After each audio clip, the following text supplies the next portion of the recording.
create form, like give it a particular look. Okay. And in some areas of the brain, the neurons are very distinct and similar, but distinct and different from other areas, the geometry of them.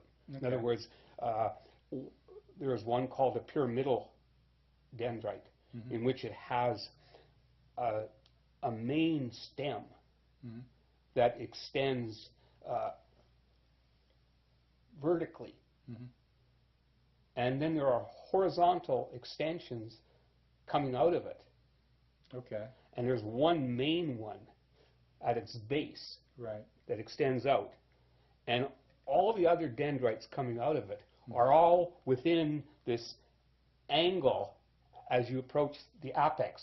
Apex of it, yeah. The apex of the vertical base. Yeah, all right. And they form a triangle.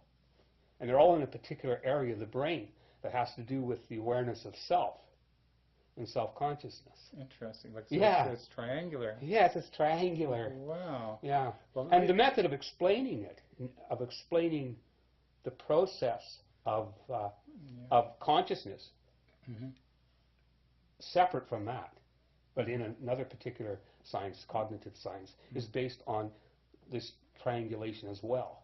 Well, that is extremely interesting in terms of the potentials, because if different areas of the brain have certain different geometrical properties, then those geometries and the way that I suppose nerve impulses travel in relation to those geometries could possibly then define the types of functioning, our perceptions, our seeing, our tasting, etc., our, like you said, the sense of self within, a body.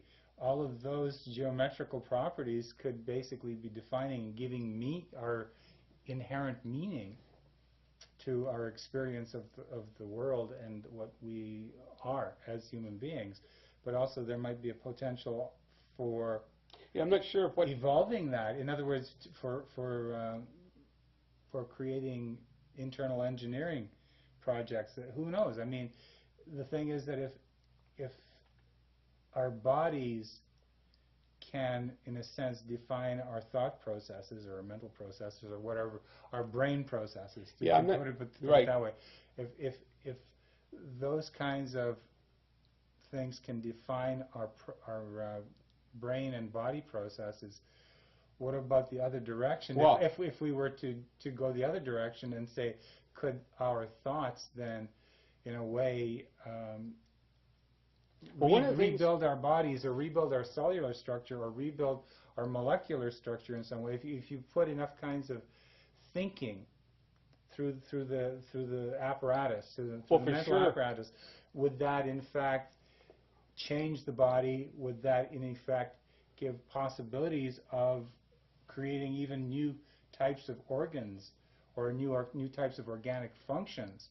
Yeah, one of the things that, I mean, I have known, exactly. I've heard of one of the things that's funny, because most, in terms created, they create certain kinds of bigger organs in themselves, or certain organs like the pituitary expand in certain individuals who do a lot of deep meditation, and all sorts of things like that. So I mean, what the mind does, I think one of the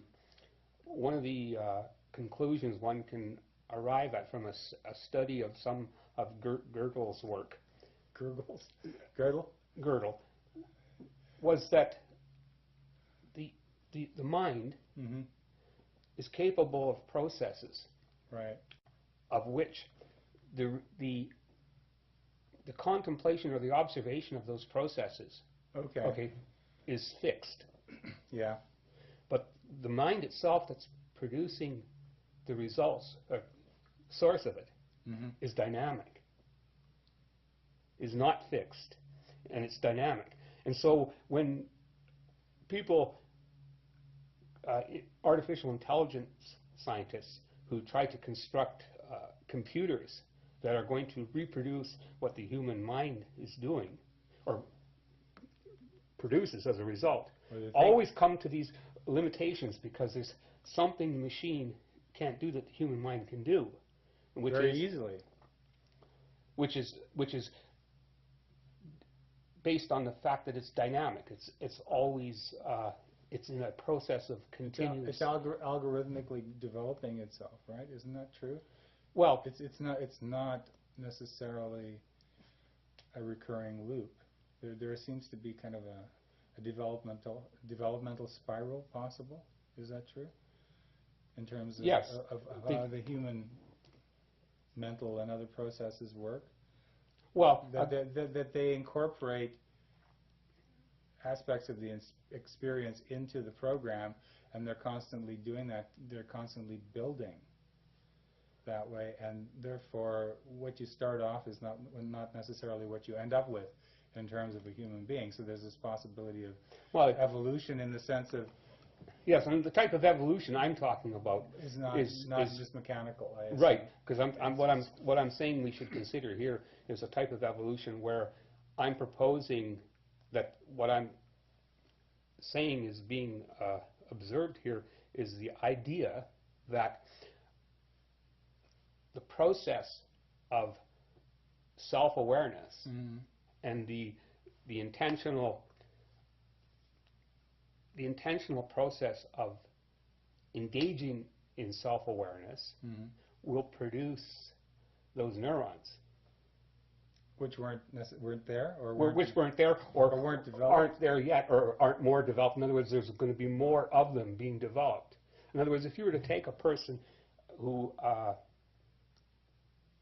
well, if it could be said that someone was more self-aware than another person in a particular situation, okay, although the possibility exists of both could be equally self-aware, but in a situation where one is more aware than the other, that an objective measurement would result in one person having more of those particular brain cells than the other, although the other is capable of producing them. Well, I've heard this actually said about Einstein's brain, that somehow this woman who had Einstein's pickled brain in some closet somewhere after 40 years took it out and said, hey, you want to see Einstein's brain? And apparently there were certain parts of Einstein's brain that were different than the ordinary brain, but somehow his mental processing, the processes that were going through him or that he was making use of, were in fact altering the shape of his certain kinds of appearances. Right. The brain proper there were aspects that were more developed in Einstein than in a human being who didn't do that deep kind of abstract thinking. And I'm sure that could be said in the same way, referred to in the same way, about very experienced and I guess developed yogis or saints or very high people with very high feeling development. I wouldn't go off in an extreme fashion now and think that, well, you know, it would be important to understand or know how many are in this person or how many are in that, because the variation in range could be very small, and what one finds or what one could find is that it's the actual arrangement of them maybe that all of a sudden really produces the difference. Yes, how they're integrated together and how they're connected together that produces even more of a difference in your observation between these two beings. Yeah. So what we're talking about, what's that thing they use in organic chemistry? I'm sorry, where the internal arrangement is different even though the external shape is the same. Yeah, I think of it. It all depends on how you know, like it's been. I mean, some people have made observations that, you know, like Gurdjieff made the observation that the range between two humans in terms of their capacities and potential and being is larger than the difference between an animal, a chimpanzee, and say a human being. Well, I've heard that. I'm not sure how true that is, but I think in terms of the range of actions and then the types of manifestations, perhaps, I'm not sure.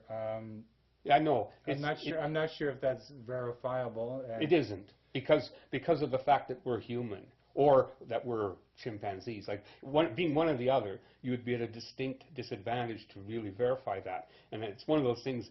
There's many mathematicians have made similar statements, not in that realm, but types of statements in which no one can basically prove it one way or the other, except that one can intuitively sometimes come to a conclusion if one applies a set of criteria to examining the question of whether it's true or not, and whether it's a really benefit to know. I don't know. I mean, I'd be more concerned really with the difference between human beings in terms of what it is that goes to make those differences, because it's those differences seem to cause or produce a particular result of our existence, you know, that affects our existence to a large degree, how we all manifest here together.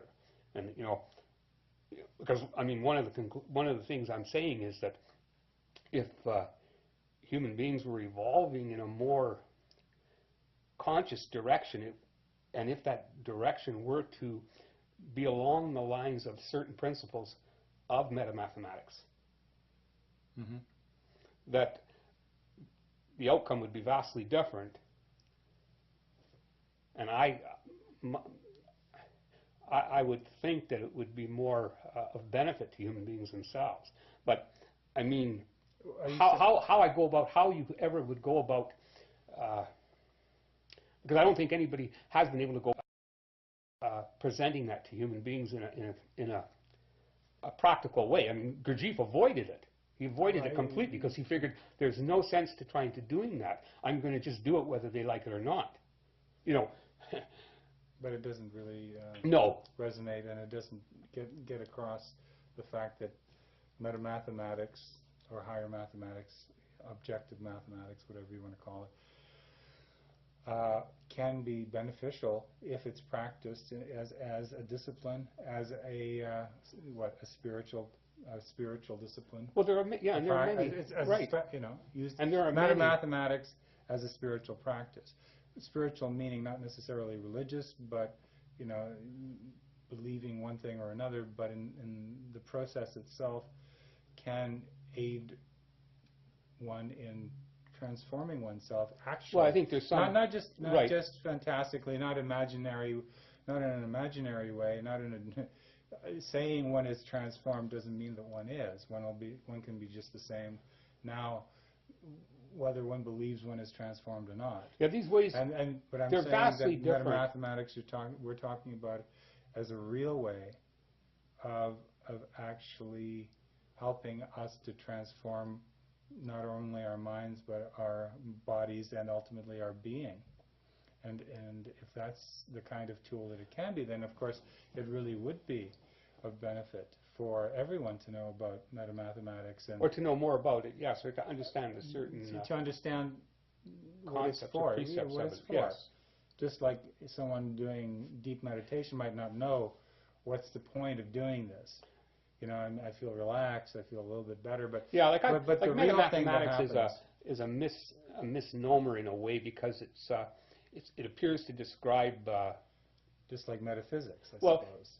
Yes, that's right. It's all people who have a certain particular interest as they approach something. And then once they go beyond that, all of a sudden they're in the same space. But of course one was a metaphysicist, one was a metamathematician, one could have been a priest, or one could have, it doesn't matter what you were. Once you arrive at this, in this meaninglessness of space, and you're all in the same space. So does the meta label get applied, like you said, when meaning ends, at least within the context of a certain set of understandings? Does meaningless then begin, and that's when metamathematics and metaphysics takes over? When you reach a certain meaninglessness, suddenly you're on the doorstep? Yeah, exactly, you're on the doorstep. And what I mean is, or what I mean to imply here, is that the concept of metamathematics or metaphysics is what got you to that doorstep, and it's no longer that anymore. It's no longer metamathematics. It's no longer metaphysics. In fact, you don't know what it is. Mathematics was your entry level and you don't know what it is. Now, means. The thing is that there are many things that don't ever get you to that doorstep, or it's a long about way. And there are some things that, you know, put you there right away. Other cases, you're just still walking down the street. In fact, or you could be like earlier today, where I'm on the bus and I don't even get off. I just keep on going.